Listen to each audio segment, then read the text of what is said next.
Hello guys, WhatsApp. कैसे हैं आप सब? Welcome you all to the civil services examination way to LBSNAA. और हमने स्टार्ट की हुई है लक्ष्मीकांत की 6th एडिशन। इसमें हम चैप्टर नंबर 3 स्टार्ट कर रहे हैं। तो चलिए स्टार्ट करते हैं with the salient feature of the constitution.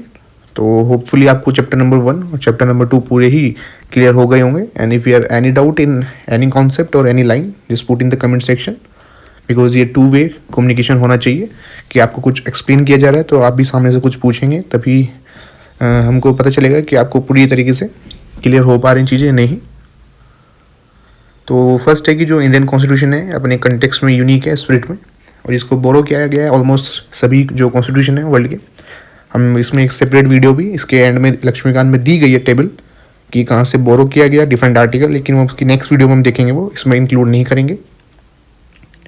अभी जो यहाँ पे नोट करने की बात यह है कि जो ओरिजिनल कॉन्स्टिट्यूशन था उसमें सब्सटेंशियल चेंजेस लाए गए वेरियस अमेंडमेंट से, जिसमें 7th amendment, 42nd amendment, 44th amendment, 73rd, 74th जो हमारी लोकल बॉडीज़ हैं और अर्बन लोकल बॉडीज़, 97th हमारा कोऑपरेटिव सोसाइटीज़ का है, 101 ये हमारे जीएसटी के रिगार्डिंग है। इनफैक्ट जो 42nd अमेंडमेंट है उसे मिनी कॉन्स्टिट्यूशन कहा जाता है ड्यू टू उसकी इम्पोर्टेंट क्या जो लाया है, ये ज़्यादा नंबर ऑफ चेंजेस उसने किए हैं। हाउएवर जो केशवानंद भारती केस था 1973 का, उसमें सुप्रीम कोर्ट ने रूल किया है कि जो कॉन्स्टिट्यूंट पावर है पार्लियामेंट की आर्टिकल 368 के अंदर, वो उसको अलेबल नहीं करती कि वो बेसिक स्ट्रक्चर को चेंज कर दे। कि जो 368 हम अभी आगे चैप्टर पढ़ेंगे, जो अमेंडमेंट ऑफ द कॉन्स्टिट्यूशन, पूरा कंप्लीट चैप्टर है इस आर्टिकल के बेसिस पे।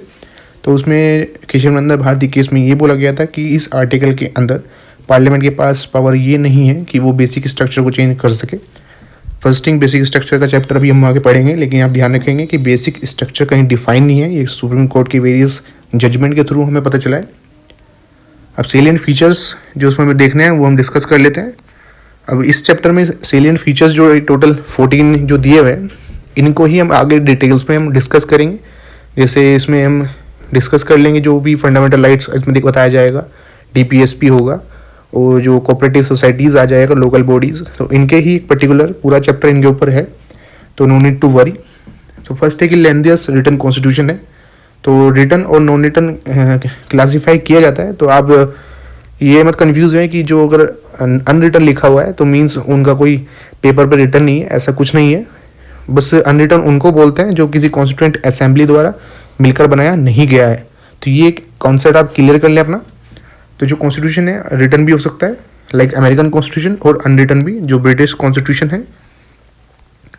अब जो कॉन्स्टिट्यूशन है हमारे इंडिया को लेंथीएस्ट है सभी रिटन कॉन्स्टिट्यूशन में वर्ल्ड में, और ये वेरी कॉम्प्रिहेंसिव, एलेबोरेट और डिटेल्ड डॉक्यूमेंट है। ओरिजिनली 1949 की बात करें तो इसमें प्रियम्बल था, 395 आर्टिकल्स थे जो 22 पार्ट्स में डिवाइड थे और 8 शेड्यूल थे। प्रेजेंटली 2019 की बात करें तो इसके अंदर प्रियम्बल तो है ही, और 470 आर्टिकल्स हो चुके हैं जो 25 पार्ट्स में डिस्ट्रीब्यूटेड हैं, और 12 शेड्यूल हैं इसके अंदर। हम ये जितने भी शेड्यूल हैं और क्या पार्ट हैं इसके एड ऑफ द चैप्टर पढ़ेंगे, लेकिन इससे नेक्स्ट वीडियो में उसको डिस्कस करेंगे। नेक्स्ट है कि जो वेरियस अमेंडमेंट किए गए हैं इसमें, उन्होंने 20 आर्टिकल को डिलीट कर दिया गया और एक पार्ट 7 है उसको ऐड किया गया, और अबाउट 95 आर्टिकल्स को भी ऐड किया गया, और 4 जो पार्ट्स हैं और 4 शेड्यूल हैं, दैट इज़ शेड्यूल 9, 10, 11 और 12। कोई अदर कॉन्स्टिट्यूशन नहीं है वर्ल्ड में जहाँ इतने आर्टिकल्स और शेड्यूल हों। अब 4 फैक्टर्स यहाँ पे दिए गए हैं जिसकी वजह से हमारे जो कॉन्स्टिट्यूशन का है वो एलिफेंटाइज साइज़ हो गया, इतना बड़ा जो साइज़ हो चुका है। पहला आप याद रखेंगे जोग्राफिकल फैक्टर्स, कि आप देख सकें कि कितनी बड़ी कंट्री है, डाइवर्सिटी कितनी ज़्यादा है। हिस्टोरिकल फैक्टर, बिकॉज ये हमने पहले भी देखा है कि जो 50% of the constitution were out from government of India act 1935। Third है कि सिंगल सिटीजनशिप है, तो ये आप हम सिटीजनशिप टर्म में भी डिस्कस करेंगे। तो देखेंगे आर्टिकल 9 के थ्रू शो होता है कि हमारे पास सिंगल सिटीजनशिप है सेंटर और स्टेट के लिए, तो इसलिए कि दोनों के लिए ही एक ही डॉक्यूमेंट के अंदर लिखना था, सेंटर के लिए भी और स्टेट के लिए भी, डेट्स वाई बल्कि हो गया। डोमिनेंस लीगल ल्यूमिनरीज की, कि जब किसी चीज़ को लीगल जो पर्सन होता है उसके थ्रू लिखा जाता है तो वो पूरे ही उसकी डिटेल फॉर्म में डिफरेंट सब क्लोज के अंदर लिखा जाता है, दैट्स वाई इसका लेंथियस साइज हो चुका है। और कॉन्स्टिट्यूशन में के अंदर केवल फंडामेंटल प्रिंसिपल्स ही नहीं है, उनकी डिटेल एडमिनिस्ट्रेटिव प्रोसेस भी है, कि हम जब कॉन्स्टिट्यूशन के आर्टिकल्स भी डिस्कस करेंगे तो हम देखेंगे सब क्लोजेस कैसे एक्सप्लेन किए गए हैं। फर्स्ट हमें क्लियर हो गया लेंथ रिटर्न कॉन्स्टिट्यूशन और उसका जो फैक्टर्स हैं वो जियोग्राफिकल इंडिकेशन, जो 4 हमने फैक्टर पढ़े हैं, हिस्टोरिकल प्लस सिंगल सिटीजनशिप वाला एंड या सिंगल कॉन्स्टिट्यूशन फॉर सेंटर और state, and fourth one is जो हमारा ये हमने अभी ऊपर डिस्कस किया है, लास्ट इज लीगल न्यूमररीज। तो सेकेंड है कि ये वेरियस सोर्सेज से ड्रॉ किया गया है, तो कॉन्स्टिट्यूशन ऑफ इंडिया मोस्टली बोरो किया गया है बाहर से भी, और जो गवर्नमेंट ऑफ इंडिया एक्ट है 1935 का उससे भी। अब इसमें इंपॉर्टेंट ये पूछ लेते हैं कि स्ट्रक्चरल पार्ट कहाँ से लिया गया है और पॉलिटिकल पार्ट कहाँ से लिया गया है, तो इसलिए आपको ध्यान रखना है। तो यहाँ पे इससे पहले डॉक्टर बी आर अम्बेडकर ने प्राउडली ये क्लेम किया है कि जो कॉन्स्टिट्यूशन है इंडिया का वो फ्रेम किया गया after ranking all the non constitution of the world. जैसे हमने सेकंड चैप्टर में पढ़ा था कि वहाँ पे 60 कॉन्स्टिट्यूशन के अंदर के थ्रू होया गया था कि उनको रीड किया गया था। अब यहाँ पे एक ट्रिक आप याद रखेंगे, जीएस इज कि गवर्नमेंट ऑफ इंडिया एक्ट से स्ट्रक्चर पार्ट लिया गया है। तो यहाँ पे है structure part of the constitution जो लार्ज एक्सटेंट तक ड्राइव हुआ है गवर्नमेंट ऑफ इंडिया एक्ट 1935। तो ये आप बात ध्यान रखेंगे। अब फिलोसफिकल जो पार्ट है हमारे कॉन्स्टिट्यूशन का, तो दैट इज़ फंडामेंटल राइट और डीपीएसपी, वो इंस्पायर हुए हैं अमेरिकन और आयरिश कॉन्स्टिट्यूशन से, कि जो फंडामेंटल राइट है that's from America and directive principle is from Irish constitution जिन्होंने इसको स्पेन से उठाया था। अब जो पॉलिटिकल पार्ट है वो हमारा ब्रिटेन से है, डायरेक्टली आपको अंडरस्टैंड हो जाएगा जैसे अभी आप रीडिंग करेंगे, जिसमें इंक्लूड है कैबिनेट गवर्नमेंट और रिलेशन एग्जीक्यूटिव और लेजिस्लेचर का। और जो प्रोविज़न है वो डिफरेंट कॉन्स्टिट्यूशन से ड्राइव किए गए हैं, जो एट द एंड चैप्टर की जो टेबल दी गई है उससे हम डिस्कस भी करेंगे। लेकिन जैसा आपको बताया जा रहा था कि मोस्ट प्रोफाइंड इन्फ्लुएंस जो 50% जो हमारे कॉन्स्टिट्यूशन है वो ड्राइव है गवर्नमेंट ऑफ इंडिया एक्ट 1935 से। जो फेडरल फीचर्स है वो भी इससे ही है। मीन्स के रिगार्डिंग भी इसके ऊपर क्वेश्चन बन सकता है कि जो हमारा इंडियन फेडरल फीचर्स है कि ये सेंटर अराउंड है फ्रॉम द ब्रिटिश इंडिया। तो उसमें आप ये पॉइंट जब लिखेंगे कि आपसे पूछेगा कि डिस्कस कीजिए और क्या ये कंटेम्प्रेरी है एट प्रेजेंट जो फेडरल फीचर है उससे, तो उसमें आप ये पॉइंट मेंशन करेंगे 1935 एक्ट का, कि स्टार्टिंग यहीं से होती है जो हमने फर्स्ट चैप्टर में डिस्कस किया था कि ऑल इंडिया फेडरेशन का कॉन्सेप्ट इससे आया था। ये सभी जो फीचर्स हैं इसके, जुडिशरी इससे ली गई थी, गवर्नर भी इससे लिया गया था, इमरजेंसी पावर ये भी आप ध्यान रखेंगे, इमरजेंसी पावर और जो suspension of fundamental right during emergency, दोनों अलग अलग चीज़ें हैं, ये भी डिस्कस करेंगे। थर्ड है ब्लेंड ऑफ रिजिडिटी और फ्लेक्सिबिलिटी, की इन दोनों का ही ये मिक्सचर है कि कॉन्स्टिट्यूशन को रिजिड और फ्लेक्सिबल दो वे में कॉन्स्टिट्यूशन को क्लासीफाई किया गया है।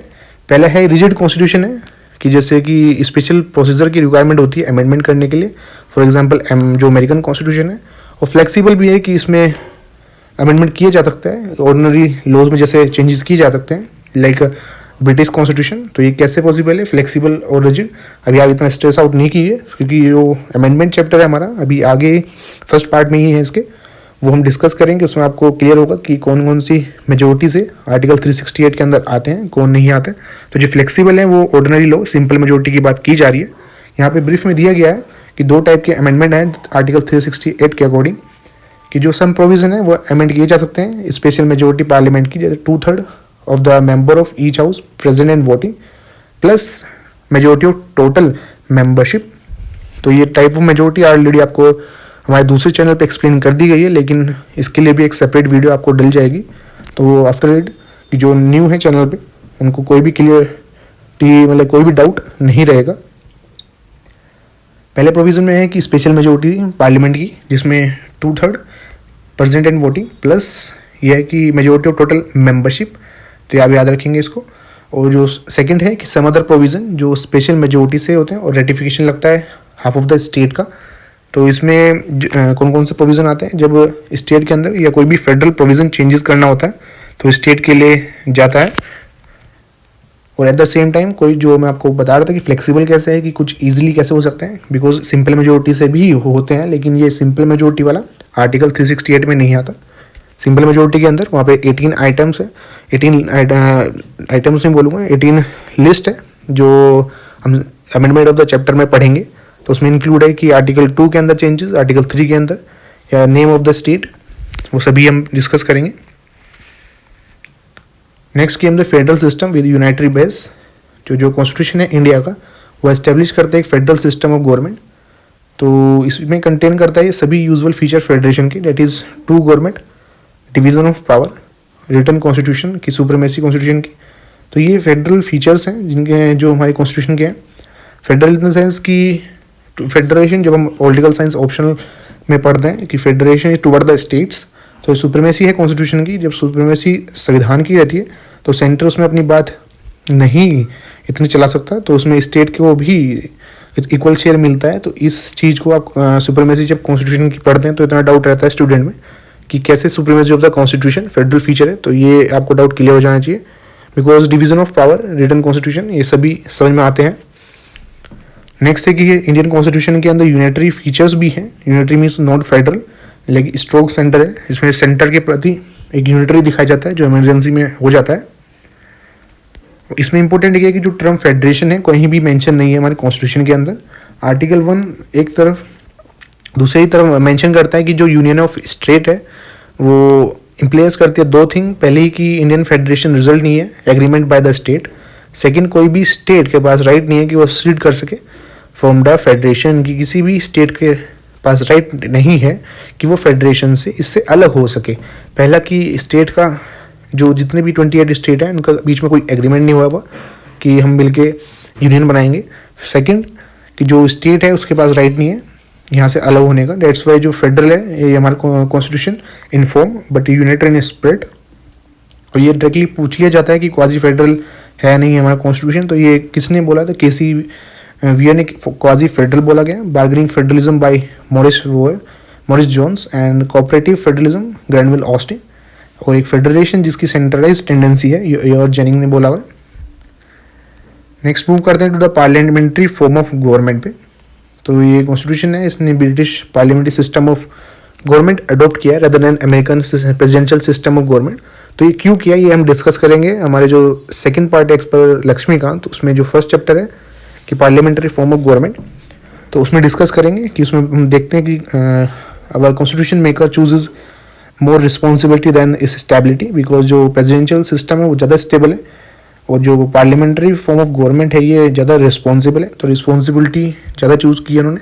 तो ये आपको ब्रीफ में मैंने आपको बता दिया, लेकिन वही हम सारा डिस्कस करेंगे कि जो पार्लियामेंट्री सिस्टम है वो बेस है on the principle of cooperation and coordination legislative और एग्जीक्यूटिव ऑर्गन के बीच में। लेकिन ये जो प्रेसिडेंशियल सिस्टम है सेपरेशन ऑफ पावर के बेसिस पे है। ये सभी फीचर्स हम देखेंगे। और जो पार्लियामेंट्री सिस्टम है उसको Westminster model of government भी बोलते हैं कि वहाँ की ही ये नाम है, वहाँ से उठाए ये जो रिस्पॉन्सिबल है to the government and cabinet की जो गवर्नमेंट होती है, ये वाले भी नाम है इनकी, रिस्पॉन्सिबल गवर्नमेंट, कैबिनेट गवर्नमेंट। अब ये जो कॉन्स्टिट्यूशन है वो स्टेब्लिश करता है पार्लियामेंट्री सिस्टम सेंटर के अंदर ही नहीं but also in the states.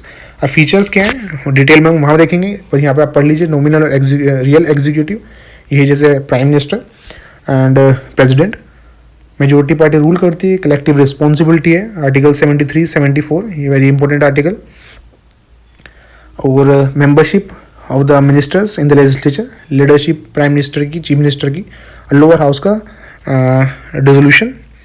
Even though जो इंडियन पार्लियामेंट्री सिस्टम है लार्जली ब्रिटिश पैटर्न पे ही बेस है, लेकिन कुछ फंडामेंटल दोनों के अंदर चेंजेस हैं। फर्स्ट इंपॉर्टेंट चेंजेस जो है कि इंडियन पार्लियामेंट सोवरेन नहीं है, ब्रिटिश पार्लियामेंट सोवरेन है।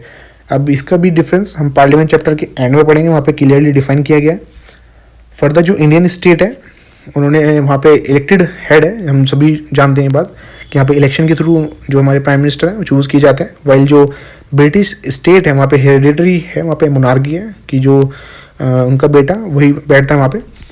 इन parliamentary system wherein whether चाहे वो ब्रिटेन के अंदर हो चाहे इंडिया के अंदर हो, प्राइम मिनिस्टर का रोल है बहुत क्रूशियल है, बहुत सिग्निफिकेंट है। डेट्स वाई पॉलिटिकल साइंटिस्ट इसको बोलते हैं प्राइम मिनिस्ट्रियल गवर्नमेंट भी। नाउ जो सिक्स्थ है synthesis of parliamentary sovereignty and judicial supremacy, कि दोनों का ही मिक्सचर है। डॉक्ट्रिन है जो सोवरेनिटी ऑफ पार्लियामेंट, ये ब्रिटिश पार्लियामेंट से एसोसिएटेड है, अभी ऊपर हमने डिस्कस भी किया है। और जो जुडिशरी की सुप्रीमेसी है अमेरिकन सुप्रीम कोर्ट से आई है। जस्ट लाइक जो इंडियन सिस्टम डिफर करता है ब्रिटेन से, तो यहाँ पे जो दिया गया है कि स्कोप है जो जुडिशियल रिव्यू का इंडिया के अंदर वो नैरो दिया गया है जो यूएस के अंडर एग्जिस्ट करता है। लेकिन जो मेनका गांधी केस आया था तो वहाँ पे ये दोनों ही जो बराबर कर दिए गए हैं, बिकॉज इन्होंने जो यहाँ पे रीज़न दिया है कि ये अमेरिकन जो कॉन्स्टिट्यूशन प्रोवाइड करता है ड्यू प्रोसेस ऑफ लॉ को, और जो हमारे इंडिया के अंदर है वहाँ पे प्रोसीजर एस्टेब्लिश बाय लॉ है। तो इन दोनों के आपको डिफरेंस पता होना चाहिए। और बेसिकली ये हम वहाँ पे डिस्कस तो करेंगे आर्टिकल 21 में भी, और इनके सेपरेट वीडियो भी हैं। प्लस जो ये प्रोसीजर एस्टेब्लिश बाय लॉ होता है, इसमें केवल लॉ को देखा जाता है कि अगर किसी चीज़ के लिए लॉ बना हुआ है तो वो सही है, ये नहीं देखा जाता कि whether the thing is right और नॉट। लेकिन ड्यू प्रोसेस ऑफ लॉ में दोनों चीज़ें चेक की जाती हैं कि लॉ भी है प्लस कि चीज़ सही है या गलत है। तो आपको ये दोनों ही एक ब्रीफ आपको इंट्रोडक्शन दे दिया, लेटर ऑन हम इसको पूरी डिस्कस करेंगे। लेकिन मेनका गांधी केस के बाद जो इंडिया के अंदर भी ड्यू प्रोसेस ऑफ लॉ को मान लिया गया था, डेट्स वाई ये यहाँ पे जो लिखा गया है कि जुडिशियल रिव्यू का जो स्कोप है सुप्रीम कोर्ट का वो इंडिया में नैरो है, तो ये सही नहीं है। नेक्स्ट मूव करते हैं। देयरफॉर जो फ्रेमर है इंडियन कॉन्स्टिट्यूशन का has prefer a proper synthesis between British principle of parliamentary sovereignty and American principle of judicial supremacy. इसमें कुछ नहीं है, वही है सेम लाइन। और जो सुप्रीम कोर्ट है दूसरे ही हाथ पे डिक्लेयर करता है कि जो पार्लियामेंट्री लॉज हैं वो अनकॉन्स्टिट्यूशनल हैं, मतलब डिक्लेयर किए जा सकते हैं। मतलब सुप्रीम कोर्ट डिक्लेयर कर सकते हैं किसी भी पार्लियामेंट्री लॉज को अनकॉन्स्टिट्यूशनल जुडिशियल रिव्यू की पावर यूज़ करते हुए, जो आर्टिकल 13 के अंदर दी गई है। और भी आर्टिकल्स हैं, लेकिन आर्टिकल 13 के अंदर है कि laws inconsistent with any of the fundamental rights can be declare invalid and void. और जो पार्लियामेंट है दूसरे ही तरफ अमेंड कर सकते हैं मेजर पोर्शन कॉन्स्टिट्यूशन का थ्रू इट्स कॉन्स्टिट्यूएंट पावर। तो ये हमारे चेक एंड बैलेंस का सिस्टम। सेवेंथ है इंटीग्रेटेड और इंडिपेंडेंट जुडिशरी, कि इंडियन कॉन्स्टिट्यूशन एस्टेब्लिश करता है जुडिशियल सिस्टम जो कि इंटीग्रेटेड है एज वेल एज इंडिपेंडेंट है। और यही सेम जब हम सेंट्रल स्टेट डिस्कस करेंगे कि वहाँ पे देखेंगे हम लेजिस्लेटिव और then we will go to administrative then financial relation. तो वहाँ पे जुडिशली का कुछ नहीं देखते कि जुडिशरी की पावर डिवाइडेड कैसे हैं, बिकॉज यहाँ पे इंडिपेंडेंट और इंटीग्रेटेड जुडिशरी है। और सुप्रीम कोर्ट स्टैंड करता है टॉप पे as a integrated judicial system है। उसके नीचे फिर हायरार्की चलती है पूरी है कि हाई कोर्ट स्टेट लेवल पे, under the high court hierarchy of subordinate court होती हैं, डिस्ट्रिक्ट कोर्ट होती हैं, लोअर कोर्ट्स होती हैं। ये हम सबऑर्डिनेट कोर्ट के चैप्टर में पूरा डिस्कस करेंगे। और ये जो सिंगल सिस्टम ऑफ कोर्ट है यही एनफोर्स करता है दोनों central laws as well as state laws. Unlike US के अंदर वहाँ पे जो फेडरल लॉज हैं उन्हें फेडरल जुडिशरी एनफोर्स करती है, वे जो स्टेट लॉज हैं उन्हें एनफोर्स किया जाता है स्टेट जुडिशरी के द्वारा। और जो सुप्रीम कोर्ट है इन वो फेडरल कोर्ट है, हाईएस्ट कोर्ट ऑफ अपील है, गारंटर है हमारे फंडामेंटल राइट्स सिटीजन की, गार्जियन है। डेट्स वाई इसका इंडिपेंडेंट होना बहुत ज़रूरी है। जो फेडरल फीचर्स है वो हमारे आपको बता दूँ हमारे बेसिक स्ट्रक्चर का पार्ट है। और डेट्स वाई इम्पोर्टेंट है कि जैसे आपको वहाँ पे भी इम्पोर्टेंट बताया गया था सुप्रीमेसी ऑफ द कॉन्स्टिट्यूशन और इंडिपेंडेंट जुडिशरी होना कितना इंपॉर्टेंट है to save the basic features. Hence जो कॉन्स्टिट्यूशन है उसने वेरियस प्रोविज़न बनाए हैं जिससे कि हमारी कोर्ट जो है इंडिपेंडेंट रह सके। इंडिपेंडेंट इन द मीन्स कि जो ये किसी से इन्फ्लुएंस होकर काम ना करे, तो इसके लिए सिक्योरिटी ऑफ टेन्योर दी गई है जजेस को। फिक्स सर्विस कंडीशन है, इसके जो सभी एक्सपेंसेस होते हैं कंसोलिडेटेड फंड ऑफ इंडिया पे चार्ज होते हैं। और प्रोहिबिट किया गया है कि डिस्कस नहीं किया जाएगा कि जो जजेस ने कंडक्ट किया है किस पार्लियामेंट के अंदर। बैन है on the practice after retirement, कि कंटेम्प्ट ऑफ द कोर्ट के लिए पनिश भी किया जा सकता है। इसके भी हम डिस्कस करेंगे। आपको ब्रीफ में बता दूं कंटेम्प्ट ऑफ कोर्ट जो है हमारे कॉन्स्टिट्यूशन में आर्टिकल के अंदर मतलब इनडायरेक्टली दिया गया डिफाइन, लेकिन इसको जो करते हैं वो कंटेम्प्ट ऑफ कोर्ट एक्ट है उसके थ्रू करते हैं। अब 8 देखते हैं फंडामेंटल राइट, जो हमारा पार्ट 3 के अंदर मेंशन है, जो 6 फंडामेंटल राइट्स हमारी है। तो इस बार जो डायरेक्टली पूछ लिया गया था, इस बार यूपीएससी 2020 में भी एक क्वेश्चन आया था कि ये जो कैटेगरी पूछ लेते हैं कि आर्टिकल 14 to 18 आपको पता रहना चाहिए कि राइट टू इक्वलिटी है। आप सिंपल सी ट्रिक्स को याद रखेंगे, ए बी सी डी आपको सबको पता है, ई एफ आता है ना, तो फर्स्ट इक्वलिटी आता है देन फ्रीडम आएगा। इतना सा कन्फ्यूजन आपको रहेगा हर बार, एफ क्या था, फ्रीडम पहले आता है, इक्वलिटी तो आप ये अल्फाबेट तो आपको टिप पे वैसे ही रहते हैं, तो आप याद रखेंगे कि पहले इक्वलिटी आता है then comes the freedom. Article 14 to 18 fundamental right में डिस्कस करेंगे ये सभी आर्टिकल्स। एक्सप्लोइटेशन और ये freedom of religion, culture, educational right, right to constitutional remedies. और ये फंडामेंटल राइट है पॉलिटिकल डेमोक्रेसी को प्रमोट करने के लिए, वेयरएज जो डीपीएस में वो सोशो जो डेमोक्रेसी होती है उसको प्रमोट करते हैं। अब ये एक्ट करते हैं लिमिटेशन एग्जीक्यूटिव के ऊपर एज वेल एज जो लेजिस्लेचर, कि वो कोई भी कानून नहीं बना सकता ऐसे ही उठा के, बिकॉज फिर जुडिशियल रिव्यू होता है। जुडिशियल रिव्यू वो पहले चेक करता है कि फंडामेंटल राइट्स को वायलेट तो नहीं कर रहा, जो आर्टिकल 13 में हमारा डायरेक्टली लिखा गया है। फंडामेंटल राइट में हम डिस्कस करेंगे। ये जस्टिसेबल है नेचर में, इसका मतलब है कि कोर्ट में जा सकता है पर्सन अगर उसको लगता है कि वोलेट हो रहे हैं उसके फंडामेंटल राइट्स, और aggrieved person directly supreme court में जा सकता है विच कैन इशू कर सकते हैं जो रिट्स हेबियस कॉर्पस के, मैंडेमस के, प्रोहिबिशन, सेंचुरी और क्यों वारंटो। आप कंफ्यूज ना कीजिए, eight the end of the fundamental right chapter उसमें हम पूरे डिस्कस करेंगे जितने टाइप के रिट्स होते हैं। हाउएवर फंडामेंटल राइट ऑब्सोल्यूट नहीं है कि मतलब कि बिल्कुल ही पत्थर की लकीर नहीं है, सब्जेक्ट टू रीजनेबल रिस्ट्रिक्शन है। ये कौन डिसाइड करता है कि रीजनेबल रिस्ट्रिक्शन है नहीं है, ये कोर्ट डिसाइड करता है। फर्दर ये सेक्रोसेंट नहीं है, सेक्रोसेंट मीन्स परमानेंट नहीं है, इन्हें कर्टेल किया जा सकता है, रिपेल भी किया जा सकता है पार्लियामेंट के थ्रू। कैसे? कॉन्स्टिट्यूशनल अमेंडमेंट एक्ट से। तो वेरी इंपॉर्टेंट लाइन पूछा जा सकता है कि fundamental right can be amended और not. Yes, can be amended by the parliament through constitutional amendment act, और ये सस्पेंड भी किए जा सकते हैं नेशनल इमरजेंसी के दौरान, एक्सेप्ट जो राइट गारंटीड है आर्टिकल 20 21। तो ये आर्टिकल 358 359 में मेंशन है। हम emergency chapter part 2 as per the Laxmikanth, उसका लास्ट चैप्टर है वो डिस्कस करेंगे। 9th है कि director principle of state policy. तो जैसे आपको एक्सप्लेन किया गया था कि हम पूरे जो शॉर्ट में फीचर्स दिए गए देख रहे हैं, इनके आगे पूरा डिटेल चैप्टर आएगा। According to doctor BR Ambedkar जो डायरेक्टिव प्रिंसिपल है स्टेट पॉलिसी की, वो नोवल फीचर हमारे इंडियन कॉन्स्टिट्यूशन का पार्ट 4 में आता है। अब ये क्लासीफाई किया गया है 3 ब्रॉड कैटेगरी में। फर्स्ट इंपॉर्टेंट थिंग कि जो क्लासिफिकेशन है हमारी कॉन्स्टिट्यूशन के अंदर मेंशन नहीं है, और ये सोशलिस्ट, गांधीयन और लिबरल, गांधीयन में 6 हैं, लिबरल 7, ये 8 सोशलिस्ट फीचर्स के अंदर ये हम डिस्कस करेंगे वहाँ पे। और ये प्रमोट करता है सोशो इकोनॉमिक डेमोक्रेसी को। ये जो टर्म है आपको कन्फ्यूजन नहीं होना चाहिए, पॉलिटिकल, सोशो और इकोनॉमिक, ये हम प्रेम्बल में डिस्कस करेंगे। और हमारा फंडामेंटल राइट था वो मैं पॉलिटिकल डेमोक्रेसी को प्रमोट करता था। Next word is very important, it seeks to establish welfare state in India. ये प्रीलिम्स 2020 में भी क्वेश्चन पूछा गया वेलफेयर स्टेट का, और पहले भी ये पूछ चुके हैं। तो ये किसके थ्रू एस्टेब्लिश होता था? डायरेक्टली DPSP उसका आंसर था। However unlike the fundamental right, जो DPSP हमारे नॉन जस्टिसेबल है, means we can not move to the court for their violation. यह जो कॉन्स्टिट्यूशन इटसेल्फ डिक्लेयर करता है कि जो प्रिंसिपल्स हैं ये DPSP फंडामेंटल हैं गवर्नेंस में, बिकॉज ये ड्यूटी बनती है स्टेट की कि ना अप्लाई करें लॉ मेकिंग में, ऐसे इम्पोज करते हैं मोरल ऑब्लिगेशन स्टेट अथॉरिटीज़ के ऊपर कि इनको अप्लाई किया जाए। बट जो रियल फोर्स इनके पीछे वो पॉलिटिकल है, पब्लिक ओपिनियन है। इसका मतलब ये है कि जो भी लीडर है वो जो DPSP उनको इग्नोर नहीं कर सकता, बिकॉज उसको फिर नेक्स्ट इलेक्शन में उसे रिजल्ट झेलने पड़ेंगे। और मनोरमा मिल्स केस में 1980 का सुप्रीम कोर्ट ने कहा था कि इंडियन कॉन्स्टिट्यूशन बेडरॉक पे है कि बैलेंस बना के चल रहा है between the fundamental right and DPSP। 10th came the fundamental duties. तो जो ओरिजिनल कॉन्स्टिट्यूशन में है हमारे फंडामेंटल ड्यूटी नहीं थी, इनको ऐड किया गया 42nd अमेंडमेंट 1976 का, किस कमेटी की रिकमेंडेशन पे? By Swaran Singh committee. और 86 कॉन्स्टिट्यूशन अमेंडमेंट एक्ट 2002 का, उसने एक और फंडामेंटल ड्यूटी ऐड की है।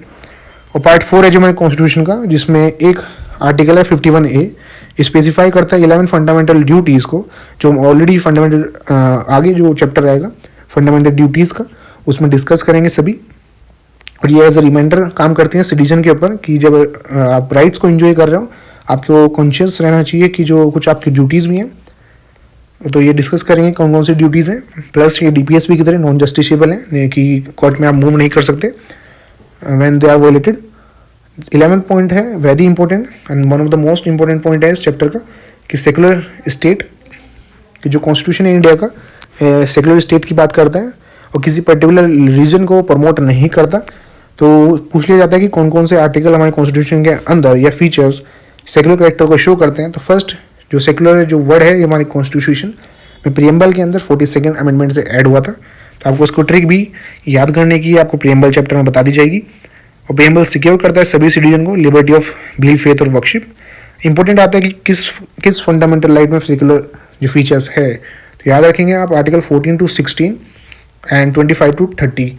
तो ये रेंज, ये आर्टिकल तो हम फंडामेंटल राइट में डिस्कस करेंगे, लेकिन जो ये रेंज है आपको आर्टिकल 14 to 16 एंड 25 to 30 ये फीचर्स फंडामेंटल ये सेकुलर राइट्स को बताते हैं। And 44 that is uniform civil code. जो वेस्टर्न कॉन्सेप्ट है सेकुलरिज्म का वो क्या कनोट करता है कि सेपरेशन होना चाहिए रिलीजन और स्टेट के बीच में, कि स्टेट रिलीजियस अफेयर में नहीं एंटर करेगा। लेकिन इंडिया में ऐसा नहीं है।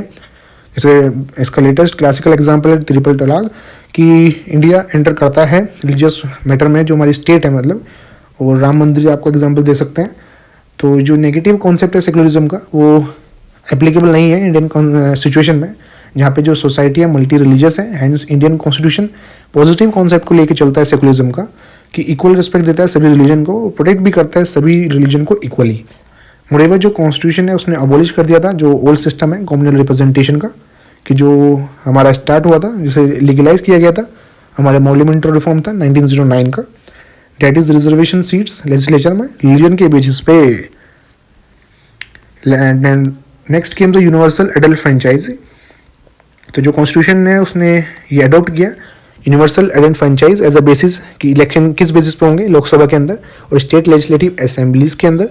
तो सभी सिटीजन जो 18 से कम नहीं है, कि 18 के ऊपर हो चुके हैं, उनका राइट है कि वो वोट डाल सकते हैं बिना ही किसी discrimination of caste, race, religion, sex, literacy, wealth and so on. जो वोटिंग एज है उसको भी रिड्यूस कर दिया गया 21 to 18।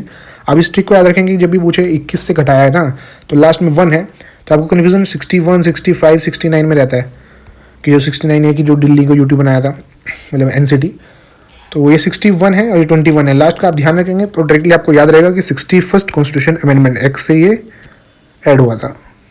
सिंगल सिटीजनशिप का कॉन्सेप्ट है, तो जैसा आपको पहले बताया कि आर्टिकल 9 के थ्रू ये शो होता है कि हमारे पास सिंगल सिटीजनशिप है।